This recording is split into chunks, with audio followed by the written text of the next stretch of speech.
السلام عليكم يا جماعة، وبدأنا فلوج جديد.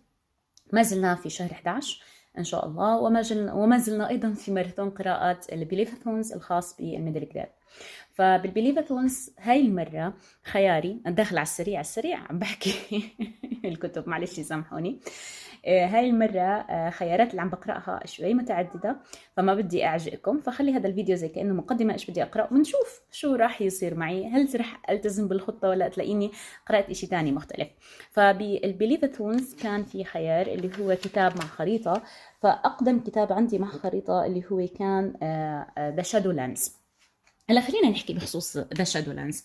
هذا الكتاب انا شريته من زمان، حتى فلوج مشترياته موجود على القناه، اتوقع بال 2018 او ال 2019، بس الارجح ل 2018 من جملون. يمكن قلت لكم بالفلوج وقتها انه هو ما كلفني حق ساندويش فلافل، وفعلا كان كتير الكتاب رخيص. وكنت انا سبق سامعه عن عالم دولورا، شادو لاندز او دولورا. هذا العالم كتير معروف، كتير مشهور، كتير القصص عليه حلوة، وإنه هذا جزء من ثلاثية بعد 100 سنة من المغامرة الأولى. فيعني هي منفصلة عنها، فقررت إني أنا بجرب الثلاثية قبل ما أخوض في العالم اللي هو يمكن 8 أجزاء أو أكثر. لكن هذا هو الجزء الثالث، وما قدرتش أدبر أبدا ولا في أي مكان، لا الأول ولا الثاني، لا صوتي ولا حتى من برا. يعني من برا لقيت سوق مستعمل ببريطانيا، بتذكر بال 2019 بداية موجة الكورونا، ووصيت عليه، وللأسف ما صح لي، ما وصلت الطلبية. هاي طلبية اللي التغت مع الكورونا، وكان فيها مجموعة من الكتب اللي كان يفترض تنشحن لأخوي بدبي وبعدين نجيب لي إياها، فالتغت. غير هيك ما قدرت ألاقيه ولا في أي مكان، ولا في ستوري تيل، ولا في غيره. فقررت إني خلاص أغامر أقرأ الجزء الثالث وأشوف عجبني ما عجبنيش بيكون أحسن عشان ما أتحسر. بلشت الشابتر الأول بهذا الجزء، وكتير كتير زعلانة لأنه بجنن. الشابتر الأول بيحكي عن مجموعة من الأصدقاء. هدول الأصدقاء مبين واضح إنهم عم بيجمعوا 3 أجزاء لناي سحري بدهم يستخدموه في تحرير العبيد، فلازم يروحوا على 3 مناطق. يبدو إنه ال3 مناطق بينهم سوء تفاهم، فكروا بعضهم أعداء لكن هم مش أعداء فعليا. فالأصدقاء بدهم يحصلوا على هدول ال3 قطع، وهم بالجزئين السابقين حاصلين على القطعتين، هلا ضل لهم القطعة الأخيرة اللي إنهم يشكلوها. فالمنطقة اللي بيروحوا عليها بتكون كتير خطيرة. بيدخلوا معبر، هذا المعبر بتهجم عليهم مجموعة من العلاقات، مش مجموعة، نحكي عن ملايين العلاقات. هاي العلاقات بتبدأ تمتص بدمهم، فبتغمرهم الذكريات وبتذكروا كيف انهم هم قدروا يهاجموا وحوش عاتيه ويقتلوا وحوش عاتيه، لكن مجموعه من المخلوقات الضئيله القذره قادره تقضي عليهم هلا حاليا. لكن لحسن الحظ انه القارب او في المعبر اللي كانوا موجودين فيه بيقودهم للضياء، وهذا النور اللي بيغمر القارب بيؤدي الى موت هاي العلاقات، وبيكونوا وصلوا للمكان اللي بدهم يدوروا عليه على القطعة الثالثة. فيعني يبدو أن الأحداث جدا جميلة حتى هذه اللحظة، فأنا كتير نفسي أرجع أجيب الأجزاء اللي قبل. فيعني إشي بقهر، يعني مرات كمان لما تطلع على كلاسيكيات الأدب الموجه للطفل إنه لهلأ حتى مش مترجمة عنا، يعني كمان شيء مؤلم. الكتاب الثاني اللي كمان بديت فيه اللي هو كتاب Wind Miles of the Gods. هلا اللي بيعرف سيدني شلايدون بيعرف اني انا خضت معه تجربه واحده، وكانت مخيبة جدا للآمال، ومش عارفة إذا كانت هتكون التجربة هاي أحسن. عم يحكي عن إنه رئيس جديد الولايات المتحدة الأمريكية تم انتخابه، وهو قرر إنه خلاص بلاش من الحرب الباردة، وخلينا نظبط على الأقل إذا مش وضعنا مع روسيا، مع الدول المحيطين بروسيا، ونبدأ برومانيا. وبقرر إنه يدور على سفيرة ملهاش كثير بالسياسة، تكون عندها بادرة إيجابية تجاه تحسين العلاقات مع هاي الدول. فبختار شابة جامعية، هي مو جامعية طبعا، هي دكتورة جامعة أو يعني معيدة في الجامعة. أصلا هي مجال دراستها رومانيا، وهي جدتها من رومانيا. فلساتنا إحنا في البداية، المخابرات قاعدة بتبحث عن ماضيها، لكن مكتوب عن القصة بالخلف إنه هاي البنت بس تروح على رومانيا، أو قبل ما تروح ما بعرف، رح تتعرض لخطر قاتل، انه في اثرها شخص بده يغتالها، ورح تختلط عليها الامور، وما رح تعرف تميز مين الشخص اللي بده يحميها من الشخص اللي بده يغتالها، لانه على ما يبدو انه حيكون في 2 موجودين في حياتها. طيب، الكتاب اللي ما زلت أقرأ فيه وتركتكم في الفلوج السابق عم بقرأ فيه اللي هو كتاب ماذا لو. وأكيد إن شاء الله إني أنا أكمل بهذا الكتاب هذا الوقت، ليه؟ لأنه كتير ممتع، كتير مفيد، وطريقة إدراجه، فكرة إنه عم بحط لك سؤال سؤال وأنت بتقرأ على رواق أيضا كتير ممتعة وكتير مفيدة. فأنا مسرورة إني أنا ممكن أكمل بهذا الكتاب بهاي الأجواء، خاصة الشتوية. اليوم كان عنا مطر، وكان نفسي أصور لكم عن جد صوت المطر ما أحلاه، بس يعني راح علينا. المهم، نيجي هلا للكتاب الاخير اللي بفكر انه ممكن يكون يدخل معنا بهذا الفلوج ويمكن لا. اللي هو كتاب حس كتير كتير مناسب لهاي الاجواء، اللي هو اسمه دبابة تحت شجرة الميلاد. يعني بتخيل هذا الكتاب لهاي الاجواء، عن جد سوبر. وهذا الكتاب اللي يتابعوني على الانستغرام حيجي يقولوا 100 مره حطيتيه في تريد ليست، وللاسف ما وصلت له ولا مره. فلكن هاي المره متحمسه كثير اني انا اوصل له. فبصراحه لهلا انا مش عارف الفلوج حيرسي على شو، خاصه مع الحجر المنزلي ومع وضعنا مع الكورونا هلا. فانا لا فكره لدي، لكن المخطط المبدئي هدول يا جماعه. دعواتكم، بنشوفكم في فلوج جاي. اتوقع الفلوج الجاي رح اكون خلصت فيه واحد من الكتب، يا اما ماذا لو، يا اما الكتاب الصغير. واتوقع ان هذا الفلوج يمكن يحتوي على 3 كتب او مراجعات ل3 كتب ان شاء الله. سلام. مساء الخير، لساتني يوم الجمعة. تاريخ اليوم كم تاريخ اليوم؟ 19/11. أنهيت هذا الكتاب وأنا حزينة أني أنا مفارقة لهذا الكتاب بصراحة. لكن مش عارفة، حبيته عن جد. أتوقع أن هذا الكتاب رح يوصل لمفضلاتي من الكتب غير الروائية لهذه السنة، ورح يكون له مراجعة في آخر الفلوج. وطبعا رح أبدأ بهذا الكتاب اللي هو دبابة تحت شجرة الميلاد. يمكن أعطيه يعني بس أقرأ شوية منه، نبذة عنه، وبعدين في عندي بعض الأشغال بدي أروح أعملها، ويمكن المساء يعني قبل النوم أرجع للقراءة. شفت المنظر ما أحلاه؟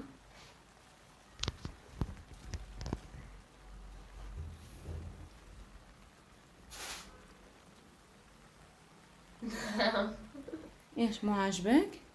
عادي. هذا منظر عادي.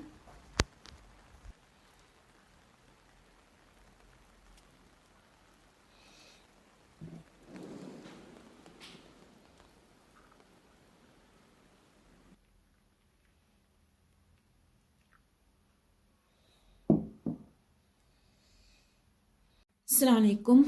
أبديت سريع للقراءات. امبارح ما قدرت لا أرفع فيديو ولا أعمل أبديت سريع لأنه ما في حزم نت، رقم واحد.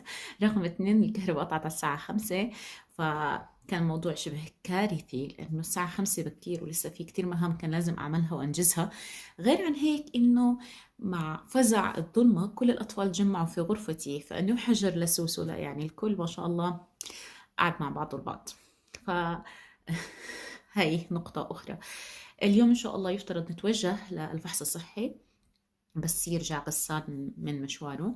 يفترض نتوجه أنا وأرام وأحمد حتى نفحص، لأنه لنا 5 أيام مخالطين، وإن شاء الله ربنا ييسر لنا كل الخير. فخليني أحكي هلأ أبديت سريع على القراءات هذه المرة. أول رواية رح أعمل عليها أبديت اللي هي Wind Miles of the Gods لسيدني شلايدنز. في هاي الرواية إحنا متفقين إنه هاي الصبية اللي عمرها بال30 يفترض إنه هي مرشحة لمنصب تكون سفيرة برومانيا. وهو بالرواية عم يحكي لنا إنه هي رح تحتار بين رجلين ومش قادرة تميز مين اللي بده يحمي حياتها ومين اللي بده يغتالها. فهي حاليا عم بتعيش زواج سعيد. ففينا نتخيل شو نهاية هذا الزواج السعيد بما إنه هي رح تقع في خيار آخر في المستقبل. فلهلأ هي predictable بلس 18، مش كتير أنا حاسة حالي في المود فيها. الرواية الثانية أو القصة الثانية اللي هي دلتورا شادولانس. دلتورا شادولانس أو The Shadowlands، الجزء الأخير من هاي السلسلة. قرأت فصل هلأ، عن جد مرعب للغاية ومقزز الوصف فيه لدرجة إني أنا مش عارفة كيف هي ميدل جريد هاي القصة. بس الأحداث قبل هذا الفصل كتير حماسية، كتير رائعة، وبتذكرني بمود الهوبتس. يعني مش عارف ليه، يمكن لأنه في عنا هون مجموعة من مش الهوبتس، لورد اوف ذا رينج، لأنه هون في عنا مجموعة من الأصدقاء بدهم يحاولوا يساعدوا صديقهم في إنجاز مهمته، وهلأ وصلوا للشادولاندز، وكيف الأجواء اللي بالشادولاندز زي ما كان فرودو لما حاول يحرق الخاتم السحري. فهي بتذكرني بأجواء لورد اوف ذا رينجز وهذا النمط منها. فمش عارفة يعني، يا ربي أضلني متحمسة لإلها، لأنه أنا كنت لحد قبل هذا الجزء اللي هو شو كان اسمه، قبل ذا فاكتوري، كنت كتير متحمسة إني أنا أحصل على جميع الأجزاء، حتى مش الثلاثة اللي ما لقيتهم منها، لأني أنا ما لقيت أول تنين منها. لا، بدي أرجع أحصل على أجزاء المجموعة كاملة. بس الفكرة المقززة في الموضوع إنه هذا حاكم الشادولاندز بياخد الكائنات البشرية، بشر يعني أتوقع إنهم بشر أو الأشباه البشر يعني سواء جان أو غيرهم، وبيعمل عليهم بالفاكتوري بالمصنع تجارب بتحولهم لوحوش ومخلوقات بشعة أو زومبيز أو ما شابه. فهاي الفكرة جدا جدا يعني مريعة. هم يفترض في مهمة لتحريرهم باستخدام الناي السحري. دبابة تحت شجرة الميلاد لهلا مو مخيبة ظني، اللهم انه هي اعتقد بلس 18. الرواية كتير حلوة، مش قادرة أنا طبعا أخربش عليها حتى اللحظة أو أحط ملاحظاتي، لكن إذا بتشوفوا إشي بالأخضر فهذا الإشي اللي بالأخضر برجعنا للجزئين السابقين اللي هما ظلال المفاتيح وسيرة عين. فيعني أنا مستمتعة جدا جدا في قراءة هذه الرواية. وصلت عند صفحة 140 و20 عاما 20 يوما. شوفوا هاي الإشي اللزوز طبعا هاد خاص بالستيكي نوتس. خلص أنا عندي الستيكي نوتس فجبت واحد جديد، فقررت إني أحول القديم للأجواء الشتوية، لأنه إحنا عايشين أجواء شتوية لطيفة هاي الأيام. مش عارفة إذا واضح عندكم أو لا، بس يعني هو لأجواء شتوية، وعملته كبوك ماركس جميل للكتاب. طيب، في إشي تاني كمان حاب أحكي لكم إياه متعلق ب التي بي ار جيم اللي انا ما عملت لكم ابديت عليها. التي بي ار جيمز يا جماعه يفترض انه اشتغل فيها عليها اكثر هاي الفتره. هذا الملف بدي اخليه للتي بي ار جيمز، بدي امسحه واجهزه. هون رح تكون التي بي ار جيمز، وهون بالجيبه هاي رح احط الكاردز، وبالجيبه الصغيره اللي موجوده هنا رح احط الشخصيه اللي رح تتحرك بالكاردز، وحجر النرد اللي رح احتاجه. الاشي وممكن استخدم هاي لزينة الملف من الخارج. الاشي اللي بس عملته اللي هي دوائر اللي لازم تكون تي بي ار، يعني اذا اجت عليها البطاقة تبعتي لازم ارجع للجار تبعي مرتبان الكتب الموجود عندي وأسحب منه بطاقة. أما الأشياء الذهبية فهي بطاقات متعلقة بشخصيات وأماكن من الهوبتس ولورد أوف رينجز، وكل بطاقة منها رح تعني مواصفات كتاب معين. الباقي هون رح يكون في تحديات، إشي بصعد وإشي بنزل وإشي بيخليك يقرأ إشي معين. مفتاح التحديات رح يكون هون. طبعا كل وحدة أنا كتبت عليها اسمها، سواء كان The Hobbits, The Men, The Elvish and The Dwarves. وكل وحدة عبيت فيها مين اللي لازم يكون فيهم تي بي ار. أنا عندي رسمة إيش بسموها تخيلية، إن كل دائرة إيش رح أحط فيها، بس مش عارفة إذا رح أكتفي بالكتابة أو أعمل رسم، وخاصة إنه هلأ أنا ما عندي نت يعني أستلهم من بينترست رسمات لطيفة أو خفيفة، بس عندي كتابين للهوبت مصورين ممكن استلهم منهم بعض الافكار للرسومات، مع انهم طبعا يعني مش هينين، مش سهلين فمش عارفة كيف رح أعبر عن هاي الرسومات. فرح أستخدم مبدئيا قلم رصاص وبعدين أحبر. فرح أعطي هلأ حالي وقت بالقهوة والتي بي ار جيمز أفكر فيها وأشوف شو رح يطلع معي. أشوفكم في أبديت جديد. سلام. السلام عليكم ورحمة الله وبركاته. اليوم أبديت جديد. اليوم 22 الشهر يوم الاثنين. البارحة قدرت أخلص ذا شادولاندز من سلسلة دلتورا شادولاندز، وأنا سعيدة أني أنا قدرت أقرأ هذا الجزء الثالث. كتير محتارة، يعني كتير محتارة بأشكال الشخصيات طبيعتهم وما شابه. فأنا مش عارف شو طبيعة الشخصيات الأبطال اللي كانوا موجودين في القصة، لأنه في شخصيات كتير وصفها غريب، تحس حالك عايش بعالم الأفاتار. حتى في جان موجودين بالقصة. ف كانت محيرة بالنسبة إلي. ما زلت أرغب في إني أبحث عن الأجزاء الأخرى منها، بس بسوق المستعمل. يعني إذا لقيتها أو صادفتها بسوق الكتب المستعملة فأنا رح أشتري ديليتورا كويست، حتى أتعرف أكثر على العالم اللي بنته إيميلي رودا اللي هي مؤلفة هذه الأجزاء. الإشي الوحيد اللي أزعجني بالقصة، ويمكن كان موجود كمان على فكرة بالهوبت أو لورد أوف ذا رينج، إنه لما يكون في أسماء لشخصيات شريرة بيكون الاسم له رنين شرقي زي أكا بابا اللي كان الاسم موجود هون. على أي حال هذا الكتاب لما أنهيته هيك بكون أنا خلصت 7 كتب بهذا الشهر.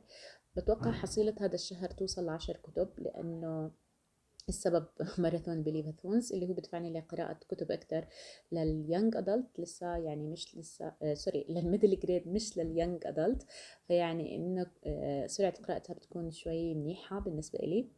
فبس خلصت هذا الكتاب رحت أشوف شو الخيار التالي. الخيار التالي كان مفترض إني أقرأ كتاب من أيام الطفولة أو بعيد من أيام الطفولة أو انطلب مني أقرأه بأيام الطفولة، وقررت إني أقرأ كتاب اسمه دو موتش. هذا الكتاب أتذكر كان مقرر علينا بالصف الثامن وإحنا بالمدرسة، وأنا ما قرأته. شو هو ليفل بسيط يعني إنجليزي ليفل 4. دو موتش بيحكي عن منظمة حكومية. هاي المنظمة الحكومية معمولة حتى تراقب العلماء حتى إنهم ما يعملوا مشاكل بالاختراعات اللي ممكن ينجزوها.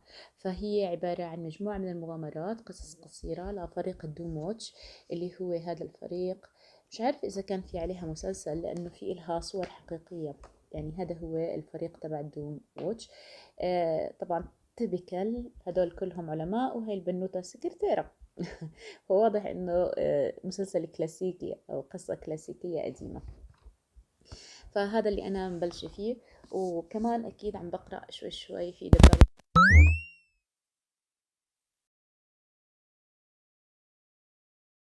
بصراحة ما عندي أي فكرة شو كنت عم بحكي، لأنه الفيديو سجلته قبل 20 يوم تقريبا من هذا اليوم، واكتشفت المشكلة عند المونتاج. لكن أتوقع كنت عم بقول إنه ثلاثية الأجراس هي عبارة عن 3 أجزاء. هاي ال3 أجزاء مش بالضرورة تقرأها مع بعض، لكن فيها نوع من الترابط يشبه الترابط الموجود نوعا ما في رباعية مقبرة الكتب المنسية، ما بعرف كيف. المهم إنه إحنا بالجزء الأول اللي كنا نحكي فيه عن ظلال المفاتيح حنلاقي بعض الأشياء أو بعض القصة هون، والجزء الآخر اللي بنحكي فيه عن سيرة عين أيضا. يعني حتى الصورة اللي على الغلاف اللي شفتوها هي صورة ملتقطة بعدسة البطلة في الجزء الأول اللي هي كريمة عبود. فكل القصة مترابطة. إذا كنت بتتوقع من دبابة تحت شجرة الميلاد حبكة وتصاعد في الأحداث وبعدين يعني حل الحبكة، لا هي مش ماشية بهذا النمط، وإنما هي عبارة عن أقاصيص متتابعة من البطولة الفلسطينية. فهي عن جد عذبة ومؤلمة للغاية. كمان يبدو اني انا طلعت لكم التي بي ار بفنن. انا لما بغيب صح بغيب عشان افنن. فالفن واضح جدا، يعني شو كنت عم بحكي الله اعلم، بس بتهيألي كنت عم بشرح لكم اللي هو المبدأ، انه بعض الدوائر بتكون فيها عناكب رح تنزلني لدوائر سابقة، وبعض الدوائر رح يكون فيها ورود رح ترفعني لأماكن أخرى سابقة. فهون عم بأشر لكم على دودة الأرض اللي نسيت شو كان اسمها، اللي استخدموها الجوبلينز في الأورك في حفر الجبال. فهي إذا وصلت عندها رح ترجعني للمرتبة الأولى.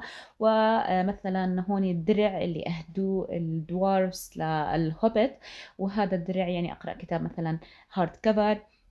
في عنا البلوط وحجر الأركان، يعني أقرأ أقل كتاب تقييم على الجودريدز موجود عندي في قائمتي، أو أعلى كتاب تقييم على الجودريدز موجود عندي في قائمتي، وهكذا. يعني أنا بتهيألي إني كنت عم بحاول أشرح أو أوصل فكرة التي بي آر بهذا التصوير.